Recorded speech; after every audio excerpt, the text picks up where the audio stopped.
Okay. Welcome to another District Gooner Pod. I see your two favorite DC Gooners. Howdy, we coming to you on Hump Day, straight after Champions League action.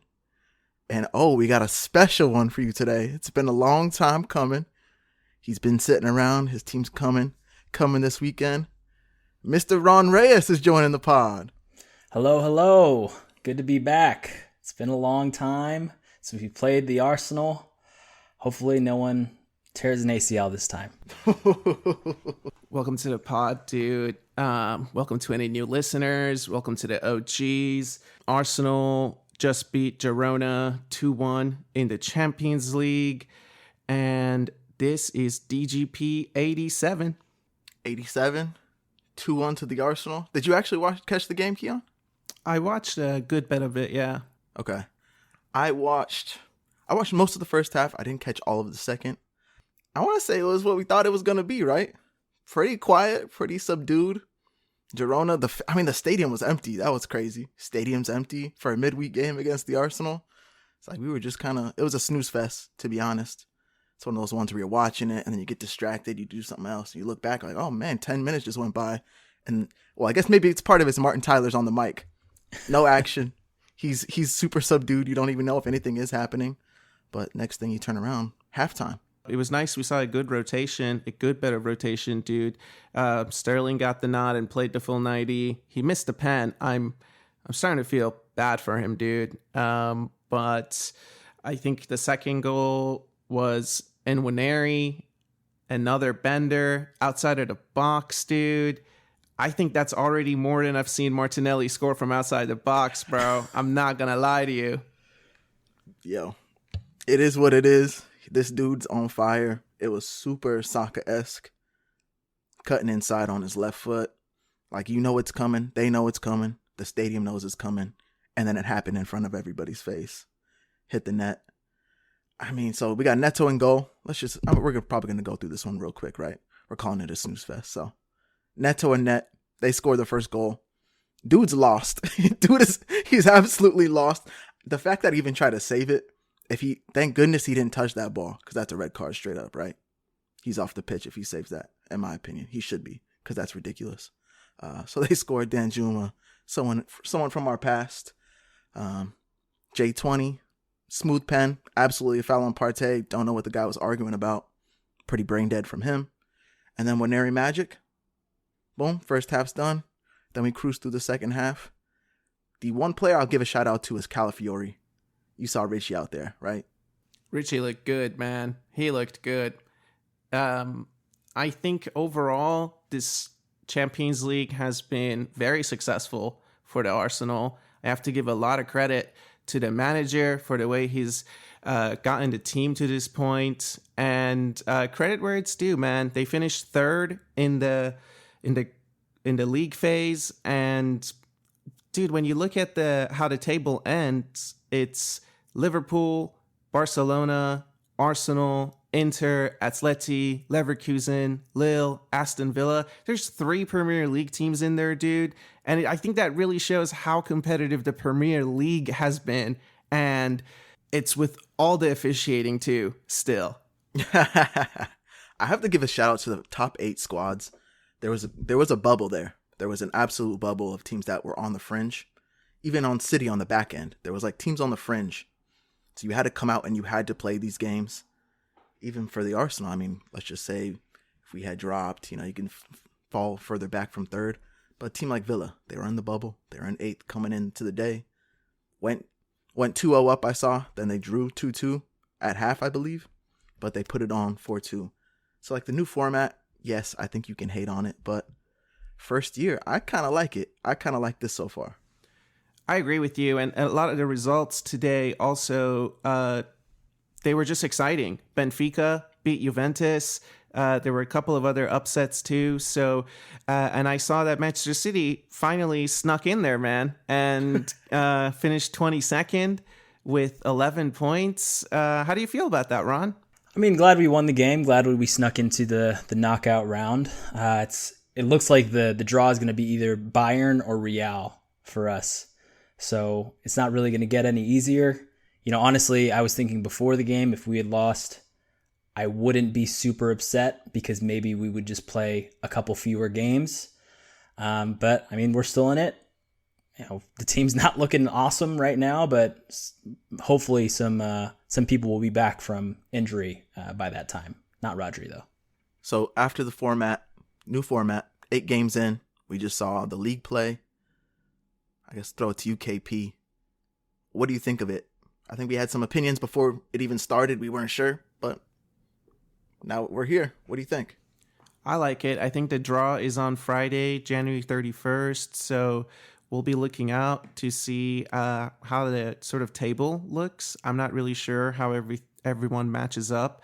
So that's always exciting. And I think it's fun to get to sit out the first round as well. It's kind of a reward for going through that first phase. And I'm enjoying it so far, honestly. And I also appreciated that they played all the games today. That was a lot of fun. There's like 18 games going on, man. That's cool. I like that too. And I'll throw it over to you, Ron. Yeah, I mean, I think it looks really great so far. I mean, obviously it sucks that, Citeh are so far down the knockout stages here. But at the same time, it is cool that the top 8 do get rewarded for good play, essentially in the live table stage. Like, it is cool that you guys don't have to play. You get a bye, and that's what you get for winning your games. And I think we're learning a lot, right? Citeh snuck in there with 11 points. Their overall record out of the 8 games was 3 wins, 2 draws, and 3 losses. So you kind of start to get a sense for it next year as well. Like, how many points are we really comfortable with? And it seems like after that, it's just the luck of the draw. So that's also kind of fun. Who knows? Finishing 22nd could maybe pay off for you. But we'll see. What do you think, Steven? I like it. And it's the top 24, correct? Yeah. It's the top 24 teams that get to the knockouts. Bruges gets to the knockouts. That's cool, right? Celtic gets the knockouts. That's cool. So yes, it's more games. That's not great. That's the only downside for me, is the amount of games. 2 extra games I'll say that's kind of a stinker, but format-wise, the opportunity for other teams, you even can get the bye week. That makes it competitive from what Ron just said. Like, the incentive to win your games, if you're a top side, you don't have to play. A whole week, you don't have to play. Boom. Easy peasy. I like the format. Obviously, I like it a lot since we're third in the table. That's great. So I'm looking forward to it next year. Yeah, I mean, we'll see what happens next year, but we got to enjoy this year first, right? So I'm going to turn it over to the Premier League a little bit, dude. Obviously, Ron's here. He's our resident Man City correspondent.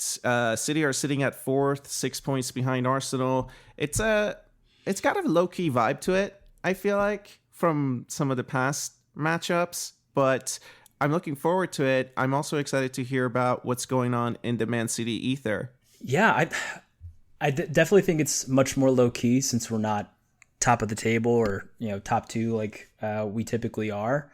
I can pretty much fairly say that I believe that City are out of the title race at this moment in time. I think Arsenal's still very much in it, but just given the difficulty the squad has had, the injuries, the defensive lapses, the lack of hold in the midfield as well, I would say that this is probably the least confident I've ever come into an Arsenal versus City match in probably a long time, maybe like 10 years.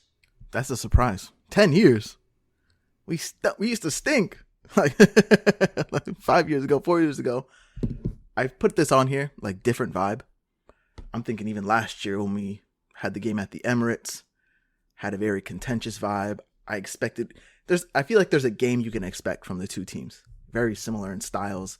You can kind of expect it's going to be more of that chess match kind of game. I'm almost have this feeling it's going to have a more chaos, North London derby type feeling to it, where we're both kind of short on players. Arsenal for sure is short on players. We're not as controlling as a team right now. Cities obviously has their issues. I just have this feeling it's going to be a lot more chances than we're used to seeing from both sides. I would agree with that. I think that our midfield is hurting a lot. And, with Declan Rice and Odegaard and, Partey, perhaps, I don't know where he's going to play at this point.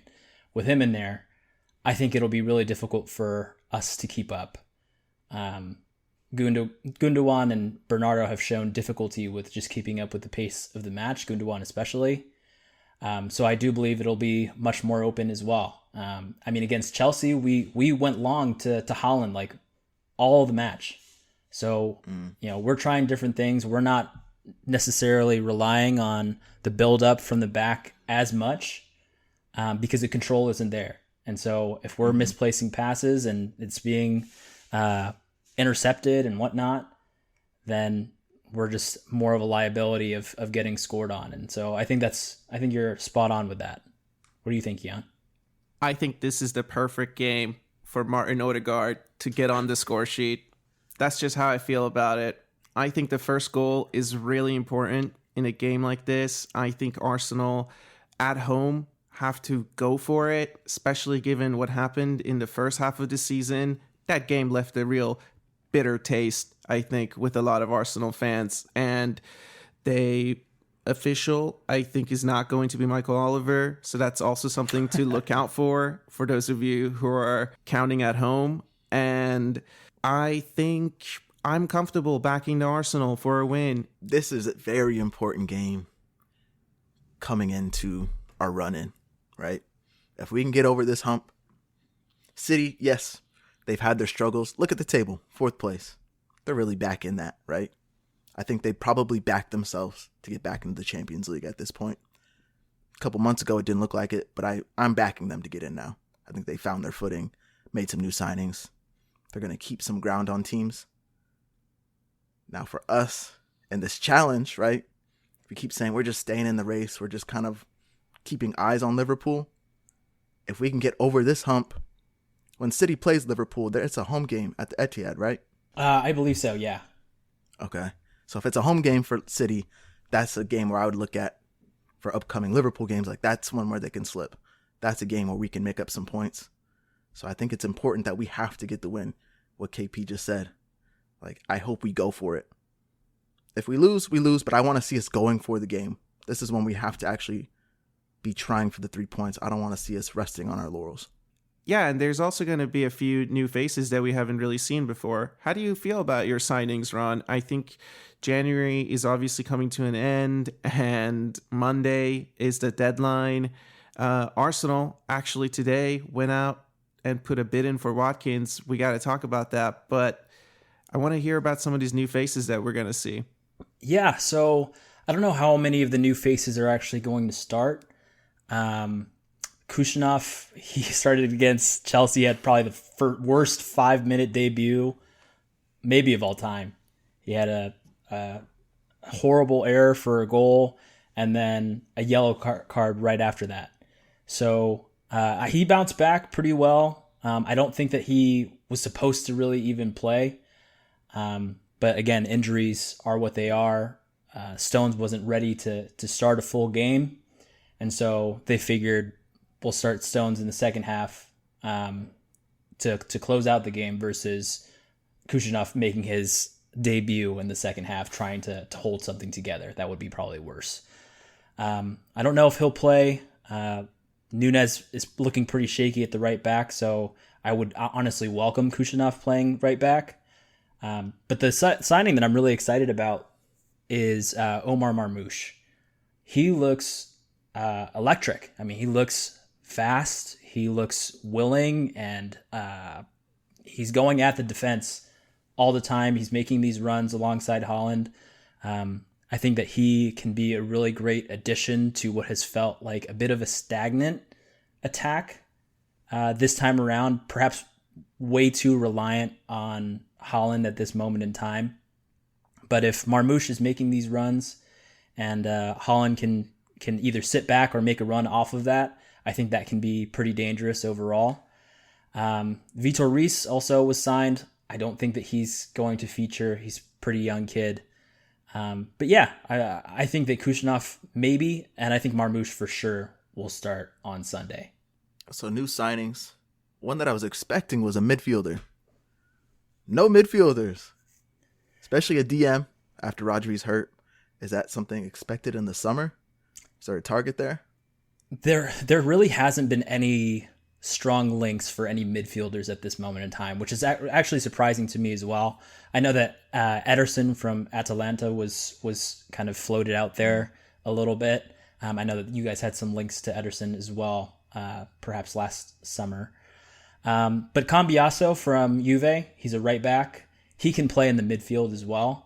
So I think that would be kind of the closest thing in January to getting a midfield boost at this moment in time, because if he can play right back better than Mateus Nunes, which I don't think will be very difficult at this moment, and he can kind of slide into the midfield to support Kovacic and Stones, even if he's in there as well, I think that could be perhaps enough for the summer, because I think it would be really hard to sell a premier midfield player on coming to City to play the second half of the season when they know that Rodri's just going to come in and take his starting spot back pretty much instantly.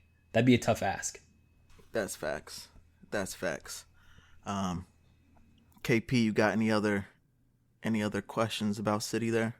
No, I think I'm just wondering if we're gonna do any business, man. Are we gonna do any business? Tell me about this Watkins thing. So I see 60 mil bid, an actual bid put in, rejected. What do you think? Give me the take. It's cool. It's good. It's a good try. I'm into it.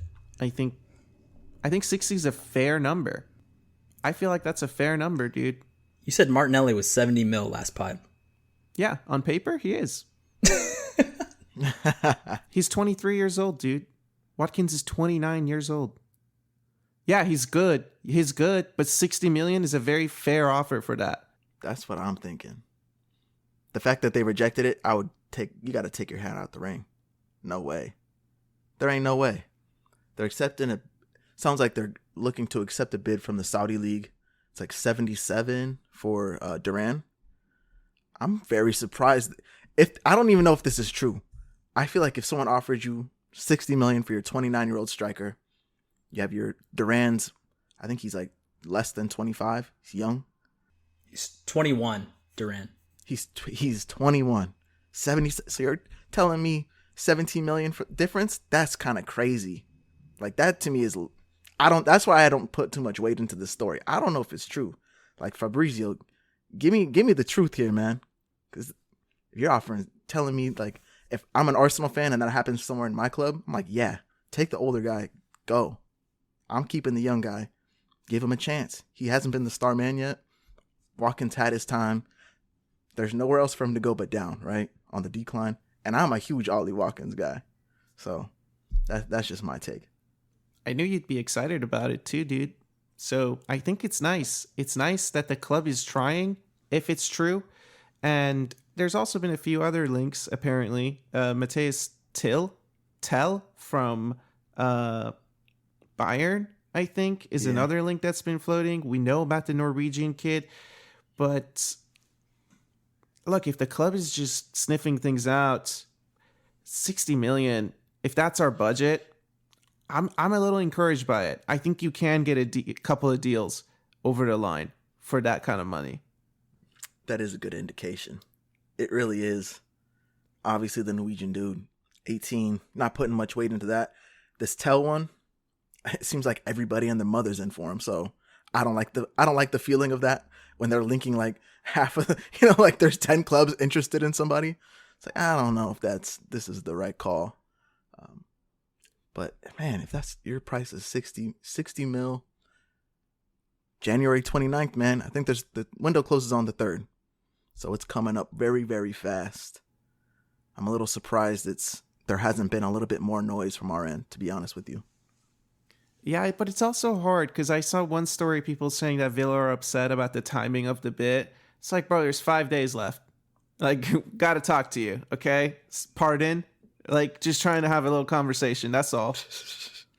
It's grown man business. Come on, it's grown man business. Une, sack up, bro. Time to do something, man. Hey, listen, I said Liverpool are first in the Champions League. I said that they're also first in the Premier League. how do we feel about them, man? Do you think that they're gonna do it for both competitions, Ron? I don't think that they are going to do it for both. I think that there would be enough chaos in the cup, in the Champions League, that I'd have less faith in them winning that. I mean, they look good for the league, man. The momentum is on their side. They're playing very well. They're squeaking these games out as well. Their attack is the best in the league, so I've heard.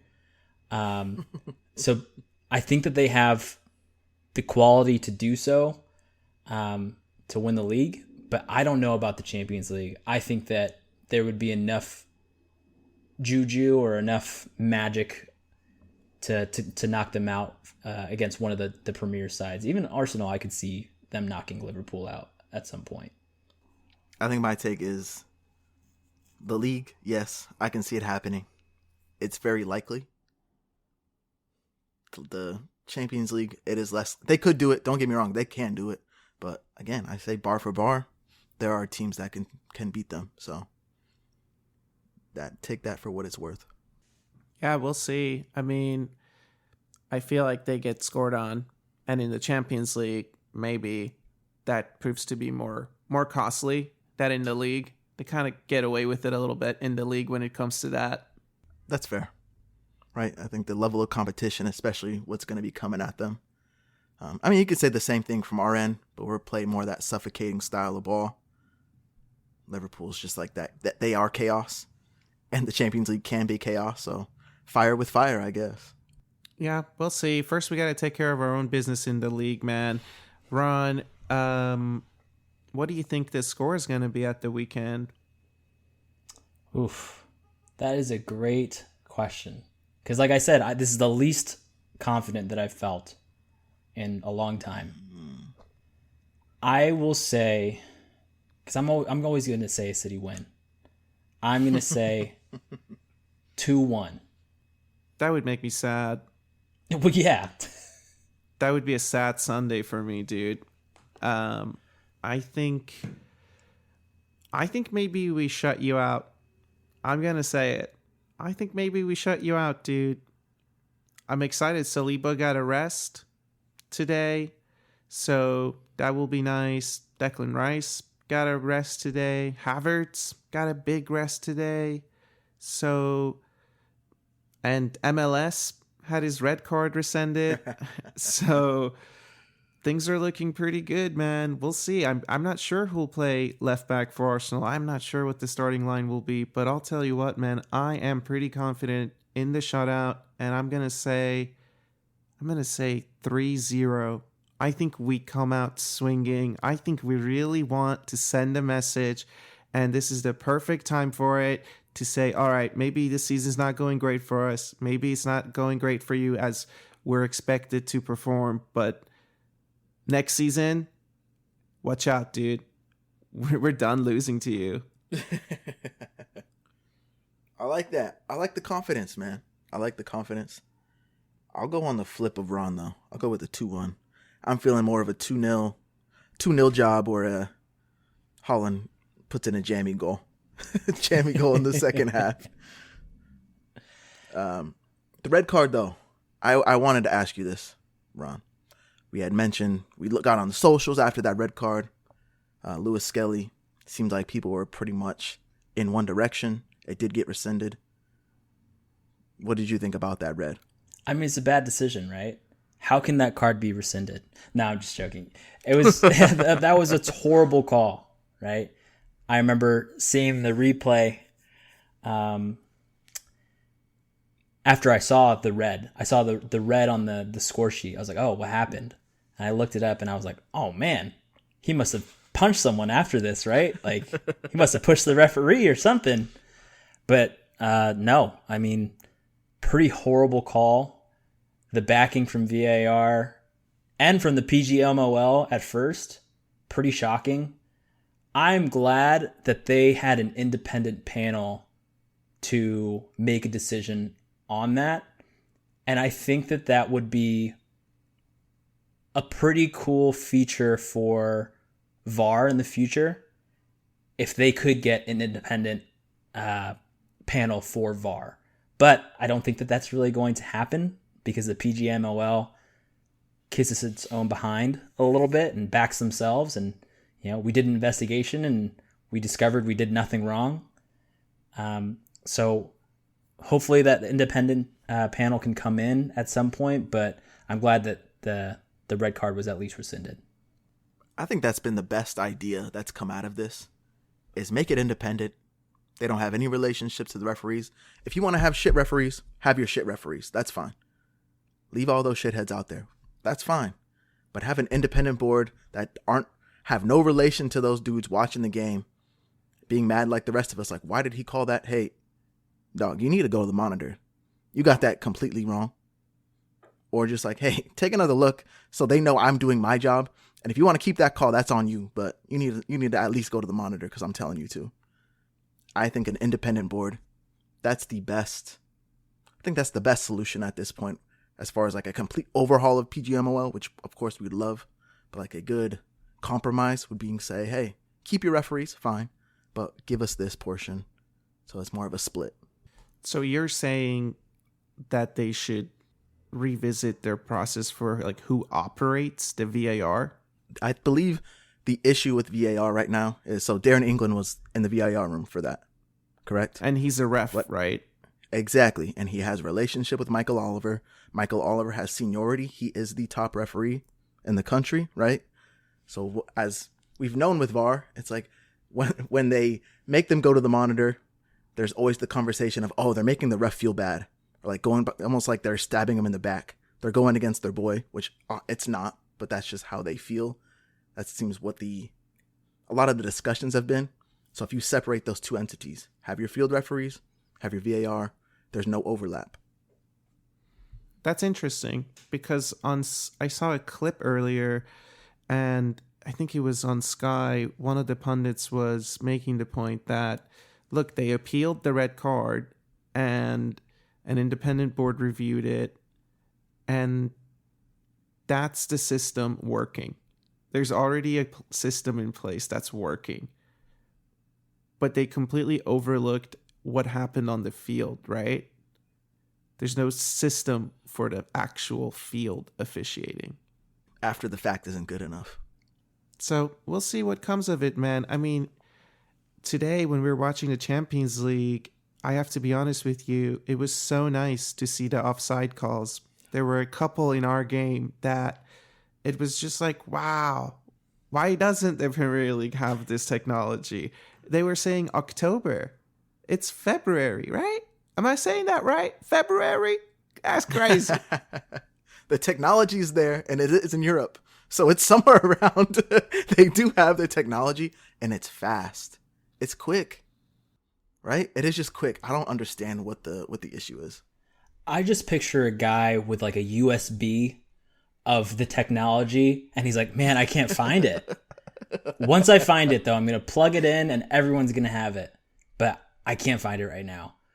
Yeah, I had heard mid-January was when it was supposed to be rolled out. But I mean, it's already past mid-January. I mean, and if October was floated around before too, like that's crazy.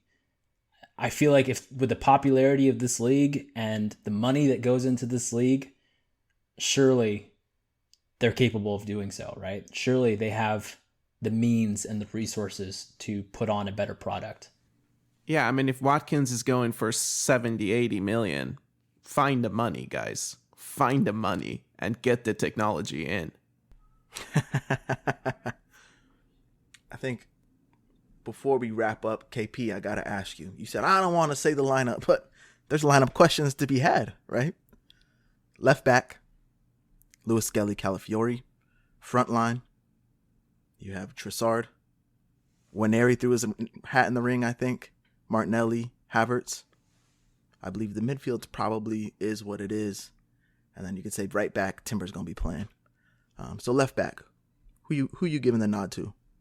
Well, last time Calafiori started a game against Manchester City, he was a little too excited. So I think my preference would be Luis Skelly. He got his first yellow card against Manchester City, as you may recall, dude, without even being on the pitch. So I think he's built for it, bro. That's a good shout. I forgot about that. That's a good shout. I'm not sure. As an impact sub, Calafiori would be great. I believe he's more of an impact than Lewis Skelly would be. So I can see where you're going from there. I think that's a good shout. We can roll with that. Who's your front line? Havertz plays 9. Trossard plays left wing. No, maybe Trossard doesn't play left wing. No, he plays left wing for me. Ethan Nwaneri, right wing. Ooh. I'd give it to him. 2 teenagers again. Run it back, dude. Martinelli off the bench, a little impact. I think so. I think we need to have impact off the bench, dude. The bench is so thin, dude. One of the things I was recently reminded, I was watching television, and Mark Cuban, you might have heard of him, dude. American entrepreneur, billionaire, gets on and he starts chatting, dude. And he brings up this old saying that when you run with the elephants, there's the quick and the dead. And Arsenal have been trying to run with the elephants. And it's time to build out that bench, make it a little quicker over January, and also keep some ammunition on it when we go into these big games, because we have to have impact off the bench. Have to. I agree with that. Have to. I believe Martinelli's going to start. He's going to start, Martinelli. I believe Nwaneri's going to come off the bench. Have to give a shout out for today's game. Trossard started at the 9. That's who was playing in the middle. And I actually thought he did really well. I like how he goes to both wings, man. He swaps with players. Like, I'm coming out here. I'm going to do my thing. He obviously is a shooter. And shooter shoot. So when he gets his chances, he is shooting. So I like Trossard in the middle, but I just can't see him going away from his 3 boys. That's fair, dude. Is there anything else about the lineup? I mean, I think Partey, Rice, Odegaard for me. Keep Marino off the bench. Yeah, Marino will come off the bench. It'll be those 3 in the midfield, Timber, and the 2 big boys in the center back. Yeah, and I guess on the City side, Ron, you said don't maybe expect the center back to play. What should we expect? I think it'll be Ederson in goal. Guardiola left back. I think it'll be Stones. Probably Akanji. I'm thinking it'll be Nunez on the right back, but I would honestly love for Kushnerov to play right back. I think it'll be Kovacic, De Bruyne, and Foden in the middle.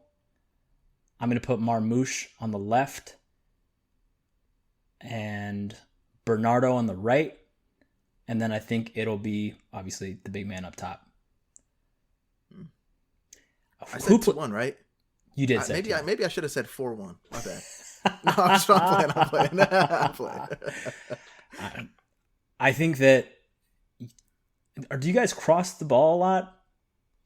Yes. Typically? Lately, yes. I think that is something to look out for. I mean, set pieces aside, because we get scored on set pieces too. We have been horrible at closing down the crossers of the ball and then defending the cross when it comes in. So I would see that as an easy pick out for what the goals are going to look like, especially if Nunez plays. So who would play on? You said on the left wing it would be either Martinelli or Trossard, right?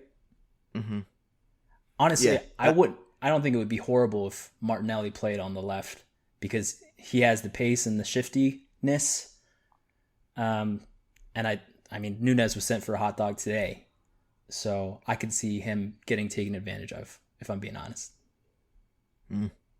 I back Trossard out there. I back Trossard.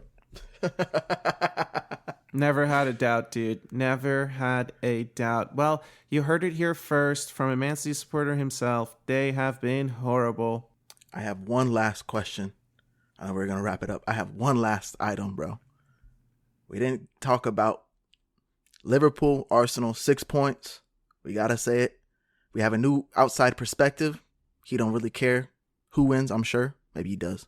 I bet he backs Arsenal because he's here on the show. But 6 point difference. Ron, Speak your truth. Do you think they're catchable?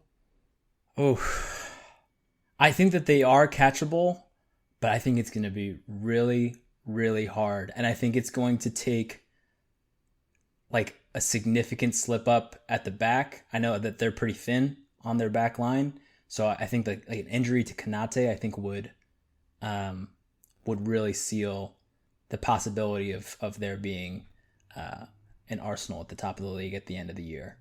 And honestly, I am. I am rooting for Arsenal if City obviously don't win the title. They're not going to win the title. We're pretty much out of it. But it would also be kind of funny, honestly, if Liverpool do win it, because Klopp left after all those years, had one title. Arne Slot comes in 1 year, one title. Like for the memes, for the lulz, that would be kind of funny to me. But, it's anyone's game. All right, man. Well, thanks for joining the pod, though, Ron. Did you have fun? Yeah, I had a lot of fun. I'm excited for the match on Sunday. Hopefully, and we can't all be happy. So hopefully I'm happy after Sunday. Sometimes you have to be selfish. I get it, man. Everybody enjoy the game, and we'll see you on the other side. Be easy.